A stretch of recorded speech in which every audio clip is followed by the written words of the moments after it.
আমার আল্লাহ অসংখ্য নিয়ামত দান করছে আমাদের জন্য। আমরা আল্লাহর বান্দা।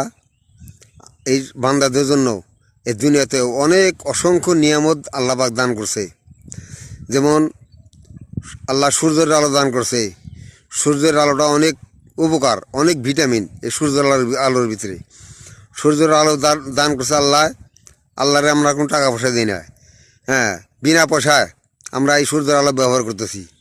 আল্লাহ চন্দ্রও দিছে, চন্দ্রের আলো দিছে, আমরা চন্দ্রের আলো ব্যবহার করতেছি। আল্লাহরে কোনো টাকা পয়সা দিই না। এই আল্লাহর অসংখ্য নিয়ামত আল্লাহ পাক আমাদেরকে দান করছে। এই নিয়ামতের আল্লাহ নিয়ামত খাইতেছি, পড়তেছি, কিন্তু আমরা একবারও আল্লাহ পাকের শুকরিয়া আদায় করলাম না। আমরা কেউ শুকরিয়া আদায় করি না। আল্লাহ পাক যেমন আসমান থেকে মেঘ দেয়, বৃষ্টি দেয়, এই বৃষ্টিও তো আল্লাহর বড় একটা নিয়ামত। এই নিয়ামত ভোগ করতেছি আমরা।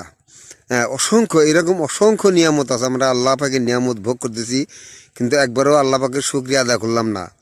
আল্লাহ পাক বলছে, লা ইন শাকারতুম লা আযীদান্নাকুম ওয়ালা ইন কাফারতুম ইন্না আযাবি লাশাদীদ। হে আমার বান্দারা, আমার শুকরিয়া আদায় করো, আমি তোমাদের নিয়ামত আরো বাড়াই দিব। আর যদি আমার শুকরিয়া আদায় না করো, তাহলে তোমার নিয়ামত আর দিব না, নিয়ামত কমাই দেবো এবং শাস্তির ব্যবস্থা করুম তোমাদেরকে। কাজে আল্লাহ পাক শুকরিয়া আদায় করতে হবে ভাই। হ্যাঁ, আল্লাহ পাক শুকরিয়া আদায় করলে আল্লাহ খুব খুশি হয়। আল্লাহ পাকের অসংখ্য নিয়ামত আমরা ভোগ করতেছি। যেমন কীরকম, কোনো মানুষ ফজরের নামাজ পড়ে নাই, ফজরের নামাজ পড়ে নাই, আল্লাহ তাকিয়ে থাকে দেখা জোহরের নামাজ পড়ে কিনা।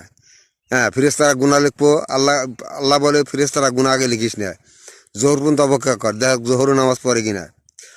হ্যাঁ, জোহরের নামাজ পড়লো না, আবার আসরের পর্যন্ত অপেক্ষা কর, দেখ আসরের নামাজ পড়ে কিনা।